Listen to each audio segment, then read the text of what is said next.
Hello friends, welcome to இது உங்கள் சமையல்.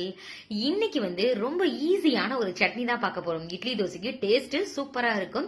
ஆனா வெங்காயம், தக்காளி, தேங்காய் இது எதுவுமே இல்லாம இந்த லாக்டவுன் சுச்சுவேஷன்ல வீட்டுல இருக்கிற பொருட்களை வச்சே ரொம்ப ரொம்ப டேஸ்டியா இந்த சட்னி எப்படி செய்யலாம் அப்படின்னு சொல்லிட்டு வாங்க வீடியோக்குள்ள போயிட்டு சட்டன் பாத்திரலாம்.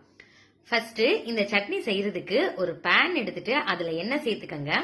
ஒரு 5 பல் பூண்டு போதுங்க. அதை இந்த மாதிரி நறுக்கி ரெண்டு ரெண்டா நறுக்கி எடுத்துக்கங்க. இதை நம்ம இந்த எண்ணெயில சேர்த்துட்டு நல்லா வதக்க போறோம்.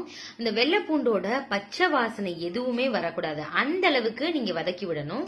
அப்பதான் இந்த சட்னியோட டேஸ்டே நல்லா இருக்கும். பூண்டு சட்னிக்கும் அதே மாதிரி தான். நீங்க வெள்ளை பூண்டு எப்பெல்லாம் சேர்க்கறீங்களோ அந்த கலரே நல்லா மாறிடணும். ஹை ஃபிளேம்ல வச்சு நீங்க வதக்கி விட்டீங்க அப்படின்னா வாடை இருக்கும்.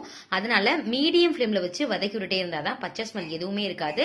டேஸ்டும் ரொம்ப ரொம்ப நல்லா இருக்கும். வெள்ளை பூண்டை மட்டும் தனியா எடுத்துக்கலாம். இப்போ எண்ணெய் அப்படியே இருக்கட்டும், இதுலயே எல்லாத்தையுமே வறுக்க போறோம். கடலைப்பருப்பு இருக்கு இல்லையா, அது 2 டேபிள் ஸ்பூன் சேர்த்துக்கலாம். அது குழம்புக்கா இருக்கட்டும், சட்னிக்கா இருக்கட்டும், நல்ல திக்னஸ் செய்யும், நல்ல கொழன்னு கிடைக்கும், டேஸ்டும் சூப்பரா இருக்கும். அதே மாதிரி உளுத்தம் பருப்பு 1 டேபிள் ஸ்பூன் சேர்த்துக்கங்க. அதையும் சேர்த்து நல்லா வதக்கிக்கலாம். இதுவும் அதே மாதிரி தாங்க, மீடியம் ஃபிளேம்ல வச்சு வதக்கணும். கலர் நல்லா சேஞ்ச் ஆயிடணும். சட்னி அப்படின்றதுனால இது நம்ம கொதிக்க வைக்க போறது கிடையாது, அதனால கிட்ஸ் எல்லாத்துக்கும் சேரணும் இல்லையா, அதனால மீடியம் ஃபிளேம்ல வறுத்து விடணும். இதுலயே அது ஃப்ரை ஆகிடணும், நல்லா குக் ஆயிடணும், அந்த அளவுக்கு வறுத்து விடணும். இப்போ 2 டேபிள் ஸ்பூன் நிலக்கடலை பருப்பு இருக்குல்ல, அது சேர்த்துக்கலாம். 3 டேபிள் ஸ்பூன் சேர்த்துக்கலாம். அது இன்னும் கொஞ்சம் குவான்டிட்டியும் டேஸ்டும் நல்லா இன்க்ரீஸ் பண்ணி கொடுக்கும். அதனால 3 டேபிள் ஸ்பூன் நிலக்கடலை பருப்பும் சேர்த்துக்கலாம். இது வறுக்காதது தாங்க, அதனால இதோட சேர்த்து நல்லா வறுத்து விட்டுக்கோங்க. கலரே நல்லா சேஞ்ச் ஆகி நல்லா மனம் வரணும், மைல்டு பிளேவர்ல இருந்து நல்லா வரும். ஹை ஃபிளேம்ல வச்சீங்க அப்படின்னா அது வரவே வராது. அப்புறம் பொட்டுக்கடலை இருக்கு இல்லையா, அது ஒரு 2 டேபிள் ஸ்பூன் சேர்த்துக்கலாம். இது வறுக்கணும்னு அவசியம் இல்ல, லைட்டா இருந்தாலும் ஃப்ரை பண்ணி விடுறேன். சோ நல்லா இருக்கும் இல்லையா, அதனால இப்போ நல்லா ஃப்ரை பண்ணியாச்சு. காரத்துக்கு தகுந்தாப்புல மிளகாய் வத்தல் நம்ம இதுல சேர்க்க போறாங்க.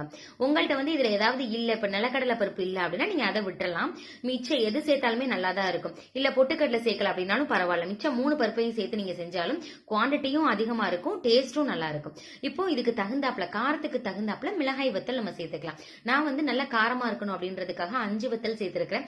இது நல்லா காரமா இருக்கும். இப்போ இதையும் சேர்த்து நல்லா வதக்கிக்கலாம். இப்ப எல்லாமே சேர்த்தாச்சு.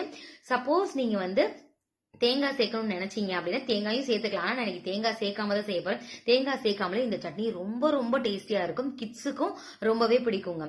இப்போ நல்லா ஆறுனதுக்கு அப்புறம் நம்ம எடுத்து வச்ச வெள்ளை பூண்டோட சேர்த்து உப்பு கொஞ்சம் சேர்த்துக்கோங்க. மறக்காம புளி சேர்த்துக்கோங்க. புளி சேர்த்தா தான் டேஸ்ட் ரொம்ப நல்லா இருக்கும். இப்போ தண்ணி சேர்த்து நல்லா அரைச்சிட்டு வந்துடலாம், வழுவழுன்னு அரைச்சிட்டு வந்துடலாம். பாருங்க நல்லா அரைச்சாச்சு. இப்ப பவுலுக்கு டிரான்ஸ்பர் பண்ணி உங்களுக்கு எந்த கன்சிஸ்டன்சில வேணுமோ, தண்ணியா வேணுமோ அதுக்கேத்தாப்புல தண்ணி ஊத்தி அட்ஜஸ்ட் பண்ணிக்கோங்க. இப்போ தாளிச்சு ஊத்திடலாம். ஒன்னும் இல்ல, கடுகு, உளுத்தம்பருப்பு, கொஞ்சமா கருவேப்பிலை, பெருங்காயத்தூள், அவ்வளவுதாங்க. ரொம்ப ரொம்ப டேஸ்டியான இந்த சட்னி பாருங்க குவான்டிட்டி எப்படி இருக்கு அப்படின்னு சொல்லிட்டு.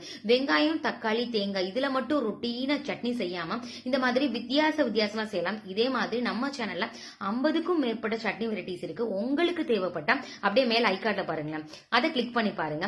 ஓகே ஃப்ரெண்ட்ஸ், இதே மாதிரி ஒரு இன்ட்ரெஸ்டிங்கான வீடியோல பார்க்கலாம். தேங்க்யூ, பாய்.